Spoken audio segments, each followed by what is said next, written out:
Assalamualaikum, selamat pagi Mbak Arna. Waalaikumsalam, selamat pagi Bu. Oke, kalau boleh Bu tahu nih, bagaimana kabar Mbak Arna pada pagi hari ini? Alhamdulillah baik. Beneran baik? Agak flu dikit tadi. Alhamdulillah. Oh, sebenarnya kita sama ya, soalnya Ibu juga akhir ini udah 3 hari yang lalu mengalami flu juga. Nah, ini soalnya bisa terasa ya, karena beda ya Mbak Arna juga. Iya. Tapi selama ini udah minum obat Mbak? Sudah. Oke, berarti ini sudah mendingan ya gitu. Oke, alhamdulillah kalau seperti itu. Nah, baik Mbak Arna, mungkin Mbak Arna kesini nggak tanpa alasan, pasti ada alasannya kesini. Nah, sebelum kita masuk ke topik intinya kita nih, Mbak Arna apakah ada kesibukan apa pada akhir-akhir ini? Akhir-akhir ini karena musim UAS jadi saya fokus buat mengerjakan UAS dengan baik, lalu mengisi kekosongan dengan mencari tempat wisata untuk liburan. Oke, berarti kesibukannya untuk belajar ya gitu, UAS, terus mencari tempat-tempat healing di persiapan ya gitu. Oh, UASnya sudah selesai atau masih prosesnya? Alhamdulillah masih mendekati akhir. Oh, berarti udah proses mau sampai hampir selesai gitu. Oke, alhamdulillah. Gimana lancar UASnya kira-kira sejauh ini? Alhamdulillah, semoga lancar. Oke, semoga lancar ya. Berarti mungkin tinggal dikit lagi gitu ya. Oke, Mbak Arna orang mana ya? Saya asli Mojokerto tapi menetap di Malang. Wah, berarti ini kira-kira wisata yang dicari wisata yang di Malang sendiri atau mencari wisata yang di luar Malang? Yang di Malang pastinya, karena sudah bosan dengan Mojokerto akhirnya berpindah nyari di Malang aja. Kalau Mbak Arna biasanya ke wisata itu wisata yang berbau-bau alam atau yang kayak mungkin kayak mall di Jatim Park atau gimana, atau yang berbau-bau alam? Sebenarnya dua-duanya suka, tapi suka alam tapi nggak suka repot. Suka, tapi nggak suka. Itu gimana konsepnya? Suka ke alam, air terjun gitu, tapi kalau buat gunung kayaknya enggak tuh. Oh, berarti kayak yang air terjun tuh memungkinkan, Iya. pantai mungkin tuh masih memungkinkan. Iya. Iya. Kalau gunung kan masih harus rempong persiapan Iya. gitu ya Mbak ya. Capek juga kan ya. Oke, iya. Mungkin ya mungkin apa ya Mbak? Itu dibuat save rewardnya aja nanti setelah UAS gitu ya. Semoga UASnya selesai sampai akhir. Ya, oke. Nah, ini apakah kita butuh perkenalan lagi atau cukup? Nah, kemarin kan kita hanya tahu nama nih ya, Ibu juga tahu namanya Mbak Arna gitu. Boleh deh kenalan ulang deh ya. Mau kenalan dari Ibu dulu. Perkenalkan, nama Ibu Nadia. Ibu di sini di Malang, menetapnya juga asal Gresik sih, cuma sekarang menetap di Malang. Kemudian Ibu di sini masih juga kuliah juga nih, tapi di S3 gitu, hampir selesai juga di Prodi Bimbingan dan Konseling. Nah, silakan Mbak Arna nanti perkenalan nama, asal, terus prodi juga, sama hobinya apa nih kira-kira? Baik, saya Arna dari Prodi Manajemen Pendidikan. Asalnya dari Mojokerto, pada tepatnya kabupaten. Hobinya mencari tempat wisata. Hobinya sama seperti yang tadi itu ya? Iya. Oke, berarti Mbak Arna manajemen pendidikan ini termasuk kayak di fakultas pendidikan nggak sih? Iya. Kita sama ya. Nah, soalnya kemarin tuh kalau nggak salah kan namanya masih administrasi pendidikan ya, sekarang sudah bermasih menjadi manajemen pendidikan. Kayak gimana? Berarti aman ya sama ini kuliahnya? Alhamdulillah. Semester berapa Mbak udah? Sekarang semester 5 menuju ke 6. Oh, sangat sudah mau pertengahan lewat nih ya, udah mau 3 tahun ternyata di Malang. Ya, semoga lancar ya Mbak ya sampai wisuda nanti. Amin. Oke, terus selanjutnya apakah Mbak Arna pernah melakukan proses konseling? Pernah dengan beberapa konselor. Oke, pernah ya, berarti dalam prosesnya mungkin sedikit sudah tahu ya tentang mungkin nanti ngapain aja, terus asas-asas yang kita perlu jaga di dalam konseling itu apa aja. Berarti nanti Bu akan bahaskan sedikit lagi mengenai tentang konseling. Mbak Arna terakhir konseling pada semester kapan?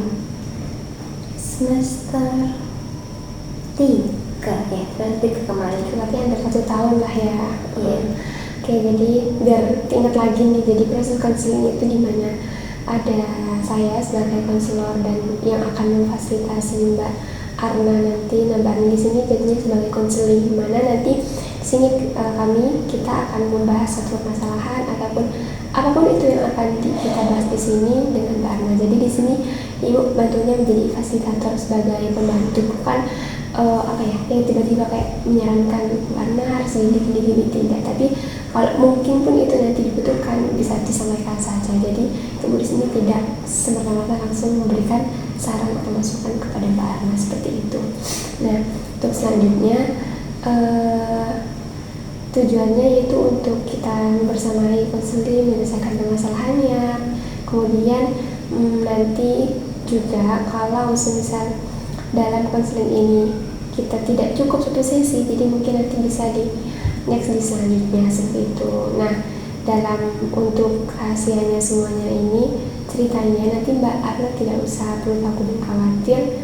Nanti kita di sini sangat memegang asas kerahasiaan yang mana cerita Mbak Arna cukup ikut tahu gitu. Jadi nggak mungkin diceritakan ke pihak manapun kecuali emang itu nantinya dibutuhkan, dan itu pun Ibu harus minta izin terlebih dahulu kepada Mbak Arna.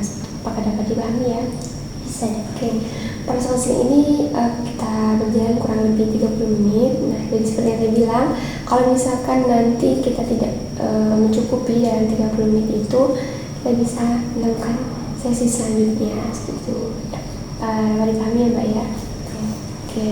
Nah, karena yang seperti bilang Mbak Arna datang ke sini nggak mungkin dengan tanpanya adanya alasan gitu ya. Sekarang coba bisa diceritakan apa hal-hal yang mungkin membuat Mbak Arna resah ataupun yang mau dikeluhkan di sini. Silahkan, tidak usah takut khawatir, langsung aja bilang apapun yang Mbak Arna rasakan seperti itu. Silahkan Mbak. Baik, sebenarnya di semester lalu itu udah merasakan insecure, tapi pada sosial itu kayak semakin bertambah gitu, karena kan melihat teman-teman yang udah jadi ketua HMD, udah pernah nerbitin artikel, udah pernah ikut juara lomba-lomba, jadi kan kayak merasa rendah diri gitu. Gimana sih? Padahal sebenarnya saya juga sudah mencoba berusaha buat ningkatin aktif di kelas, tugas-tugas dan lain-lain, tapi mengapa kok masih rendah diri, kita masih kayak belum puas dengan diri sendiri, jadi kayak pengen kayak teman-teman gitu. Saya dapat memahami apa yang Mbak Arna rasakan. Jadi permasalahan yang Mbak Arna rasakan saat ini itu merasa insecure, bisa juga dibilang inferiority complex, karena Mbak Arna di sini merasakan rendah diri. Mbak Arna tadi bilang bahwasanya Mbak Arna di sini iri dengan teman-teman gitu ya, kita bisa bahasa gaulnya itu sekarang insecure gitu ya Mbak ya, tentang kayak penghasilan atau pencapaian teman-teman yang udah aktif di organisasi. Kemudian tadi juga Mbak Arna bilang ada yang menang ikut lomba-lomba, tapi kenapa Mbak Arna itu nggak bisa, dan mengapa Mbak Arna masih stuck di sini seperti itu. Insecure ini apakah sudah Mbak Arna rasakan lama atau baru-baru ini? Udah lama, tapi makin naik semester tuh makin meningkat gitu. Berarti rasa insecure itu ya tiap orang pasti ada ya Mbak ya, tapi di sini Mbak Arna jatuhnya makin lama kok malah tambah menjadi-jadi gitu kan ya. Dari rasa insecure yang Mbak Arna punya, kira-kira dalam mempengaruhi Mbak Arna itu dari pikiran, itu kira-kira mempengaruhi apa aja selama ini yang Mbak Arna rasakan dalam pikiran Mbak Arna?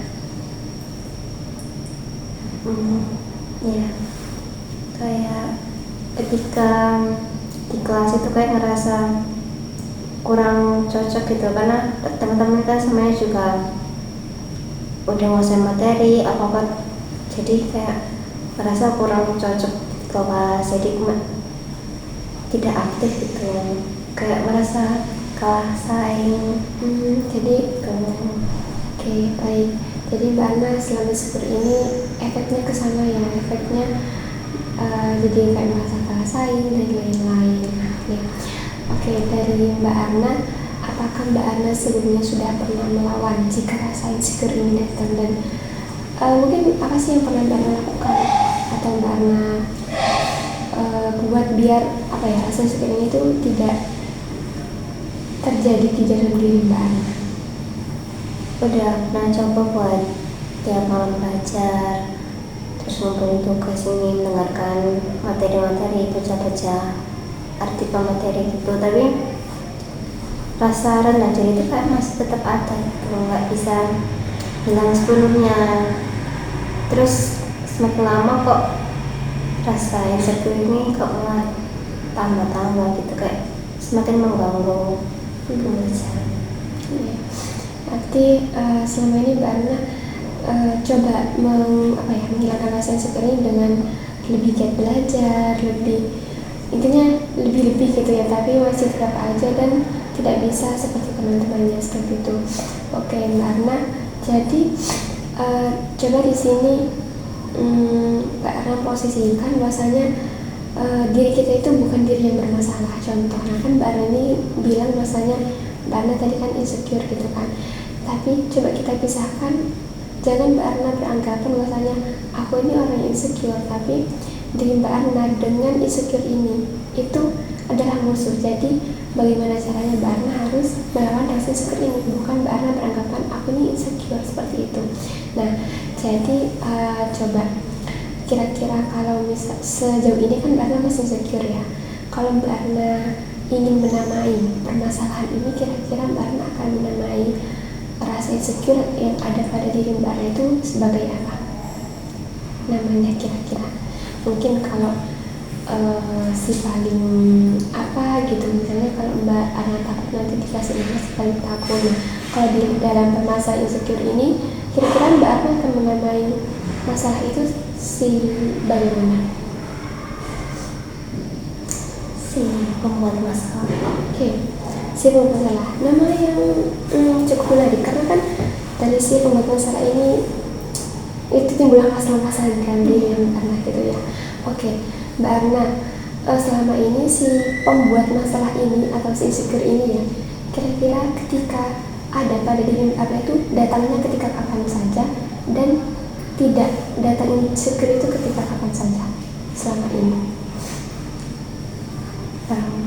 Datang itu ketika melihat teman berhasil terus bisa jawab pertanyaan dari dosen yang terus dapat nilai poin gitu. Terus ketika lihat story IG itu kan ladangnya orang-orang ini kan ngepost gitu, jadi kayak merasa rendah diri gitu. Tapi ketika tidak insecure pun saat mungkin saat tidak melihat HP dan bertemu dengan teman-teman. Oke, bisa dipahami. Berarti Mbak Ana merasa insecure kalau misalnya melihat teman yang mungkin contohnya lagi di kelas ya gitu, melihat juga mungkin postingan prestasinya orang di Instagram gitu. Nah, Mbak Ana di sini merasakan tidak insecure apabila mungkin saat itu Mbak Ana tidak melihat hal itu gitu ya. Nah, sejauh ini ketika Mbak Ana melihat misalnya kayak di kelas tuh, apakah Mbak Ana cukup stuck di sana ataupun ada hal lain untuk mengalihkan perhatian rasa insecure itu?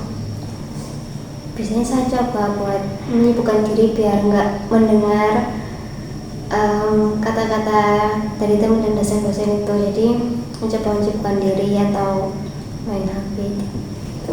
Berarti menyibukkan diri ini di kelas gitu ya? Iya. Kayak untuk menghindari hal-hal seperti itu. Kayak ketika Mbak Ana menghindari hal seperti tadi itu, misalnya kayak main HP ataupun tidak mendengarkan, itu kira-kira bertahannya berapa lama? Apakah cukup sampai di kelas itu? Apa Mbak Arna lakukan setiap ada hal seperti itu? Saya dilakukan setiap ada hal yang kayak gitu, Mbak. Oke, berarti selama ini untuk menghindari menggunakan cara seperti itu ya. Oke. Nah, sebenarnya ketika Mbak Arna melakukan hal seperti itu dan merasa insecure, si paling bermasalah tadi itu ya namanya. Nah, kira-kira si paling bermasalah ini atau si insecure ini, apakah cuma ada dampak negatifnya saja di dalam diri Mbak Arna selama ini, atau ada dampak positifnya juga, ataupun hal positif yang Mbak Arna lakukan dalam menghadapi si pembawa masalah tadi itu? Kalau dipikir-pikir sebenarnya ada dampak positifnya, jadi rajin belajar, terus ngerjain tugas sebelum nggak mepet-mepet deadline kayak gitu. Tapi kayak apakah hal itu cukup buat melawan? Oke, jadi Mbak Arna tadi bilang bahwasanya di dalam rasa insecure ini juga ada hal positif ya yang bisa kita ambil, seperti Mbak Arna makin rajin. Nah, oke, baik, Ibu di sini akan bertanya, apakah orang berhasil itu di dalam pemaknaan diri Mbak Arna itu orang yang orang yang dapat juara, ataupun orang yang bisa menjawab pertanyaan dosen? Apa ada hal-hal yang lain Mbak Arna bisa ambil? Ya, definisi seorang berhasil kan emang penuh positif ya, dapat juara, punya prestasi, punya jabatan.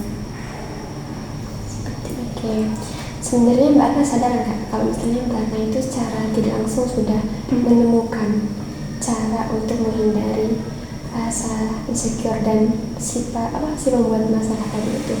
Tapi Mbak Arna bilang bahwasanya dengan adanya si pembuat masalah, saya bisa mengalihkannya pertama dengan cara tidak mendengarkan atau tidak fokus ke orang lain dan fokus pada diri sendiri. Kita masuk hal yang bagus. Kemudian yang kedua, ini Mbak Arna bilang bahwasanya dari rasa insecure atau si membuat masalah tadi itu, Mbak Arna bisa lebih rajin belajar, gitu kan?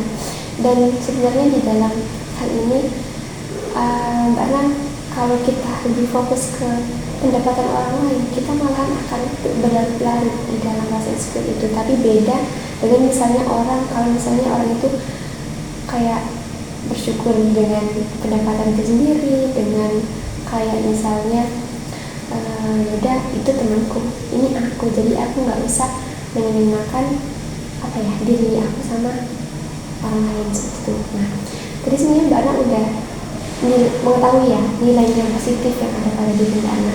Coba deh sekarang Mbak Arna rangkai kembali cerita itu, jikalau Mbak Arna berpandangan rasa insecure ini merupakan tidak hal yang selalu negatif, tapi nilai positif itu juga ya. Coba Mbak Arna ceritakan, karena kita ini harus menceritakan ulang. Yang tadinya kan Mbak Arna cerita tentang insecure terus, coba sekarang Mbak Arna kemas rasa insecure ini menjadi hal yang lebih positif. Kira-kira akan menjadi ceritanya seperti apa? Berarti kejadiannya dibalik kita.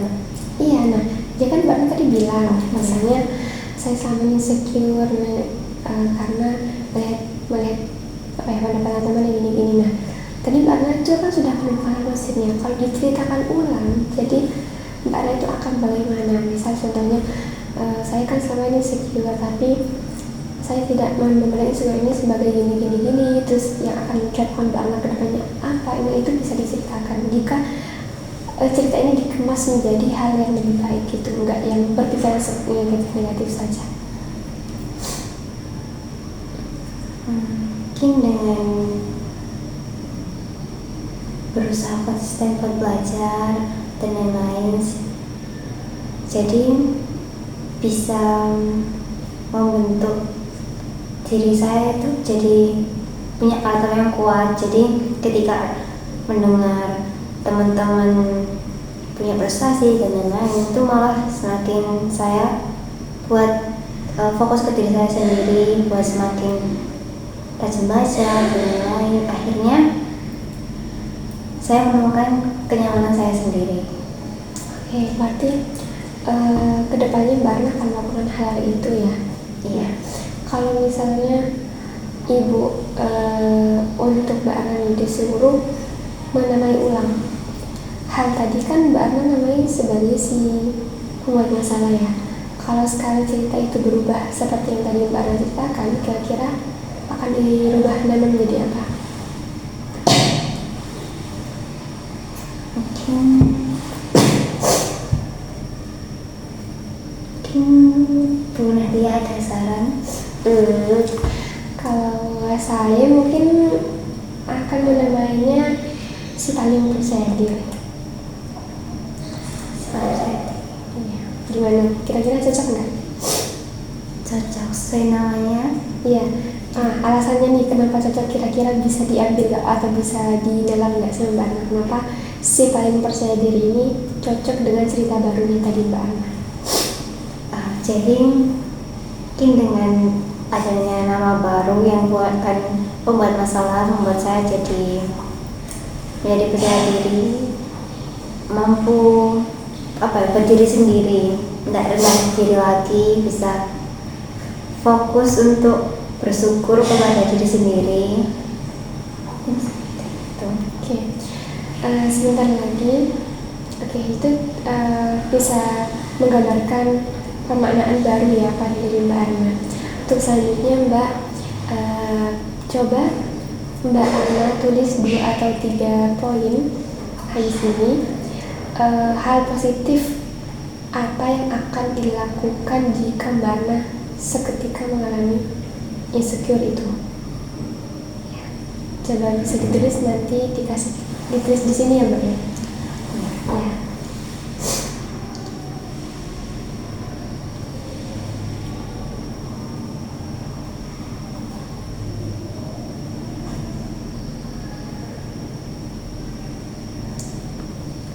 Sudah boleh dilihat ya. Oke, di sini Mbak Arna menulis, saya akan selalu giat belajar dan tidak menilai orang lain. Yang kedua, Mbak Arna akan berfokus kepada diri sendiri. Dan yang ketiga, kalian menerima diri dan bersyukur. Nah, oke, ini termasuk 3 hal yang bagus. Ini kan sekarang berupa kertasnya Mbak. Ini mungkin yang seperti tadi Ibu bilang akan Mbak Arna lakukan jika seketika Mbak Arna merasakan insecure tadi itu lagi. Nah, kira-kira kertas ini akan Ibu simpan atau Mbak Arna keep nantinya? Dikip oleh Mbak Arna. Mungkin dikip buat ditempel di meja belajar biar pengingat. Oke, berarti kita di meja belajar biar bisa pengingat. Nah, oke, apakah Mbak Arna ada teman, mungkin teman dekat ataupun siapa yang mungkin akan tahu tentang permasalahan Mbak Arna mengenai insecure tadi ini? Mungkin teman sekelas saya juga teman sekamar saya, Mbak Fadila. Oke, berarti Mbak Arna di asrama? Iya, saya di asrama Dahlia. Oke, berarti nanti kertas ini Mbak Arna juga bisa kasih ke Mbak Fadila. Karena apa? Karena kan kita tidak tahu ya kapan rasa insecure tadi itu muncul. Mungkin ketika nantinya muncul, diri ini ada juga dorongan dari orang lain untuk mengingatkan Mbak Arna harus yang tadi ditulis itu bisa sebagai pengingatnya Mbak Arna lagi, seperti ke Mbak Fadila gitu ya. Oke, berarti nanti kertasnya di sini akan Mbak Arna keep sendiri dan juga akan diberikan kepada teman terdekatnya gitu ya. Oke, jadi apakah Mbak Arna di sini sudah kiranya menemukan insight-insight baru terhadap diri Mbak Arna? Sudah menemukan. Oke. Dari sesi konseling ini kira-kira tadi kan Mbak Arna bilang ya, Ibu izin menyimpulkan dari awal, tadi Mbak Arna bilang bahwasanya Mbak Arna sering merasakan insecure, yang mana tadi Mbak Arna sudah menamainya si pembuat masalah gitu ya. Nah, jadi tadi kita udah gali-gali, ternyata Mbak Arna saya tidak langsung juga sudah menemukan cara atau hal positif, bahasanya insecure ini tidak hanya kaitkan dengan hal negatif, tapi juga bisa kita hal positif seperti itu ya. Bahkan insecure itu bisa menjadi teman kita seperti itu. Nah, kemudian tadi Mbak Ana juga bisa menamai ulang tentang si paling percaya diri, karena cocok ya dengan Mbak Ana.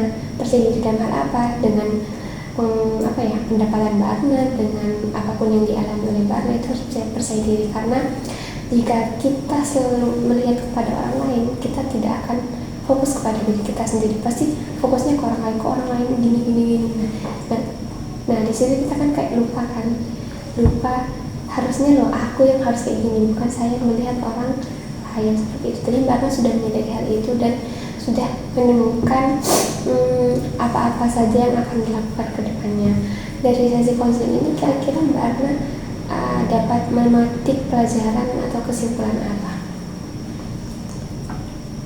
Mungkin lebih mencoba untuk bersyukur dengan apa yang didapat, karena kan nyawa adalah titipan Tuhan, jadi harus bersyukur apapun yang dikasih harus diterima, lalu mencoba untuk berdamai dengan diri sendiri. Kalau kita tuh nggak harus punya prestasi yang sama dengan lain, fokus aja ke diri sendiri biar bisa punya prestasi lain gitu. Oke, di sini dari proses awal sampai akhir Ibu bisa menangkap banyak hal yang dari Mbak Ana rasakan juga. Ini juga pembelajaran sebenarnya buat Ibu. Mbak Ana sudah tadi menyadari dan bisa menyimpulkan apa yang seharusnya Mbak Ana lakukan. Jadi hal-hal selama ini yang Mbak Ana pikirkan ataupun Mbak Ana rasakan itu sebenarnya bukan semata-mata karena diri Mbak Ana yang mempunyai masalah, tapi gimana caranya Mbak Ana melawan rasa insecure itu. Bahkan kita bisa menjadikan teman rasa insecure itu, seperti itu.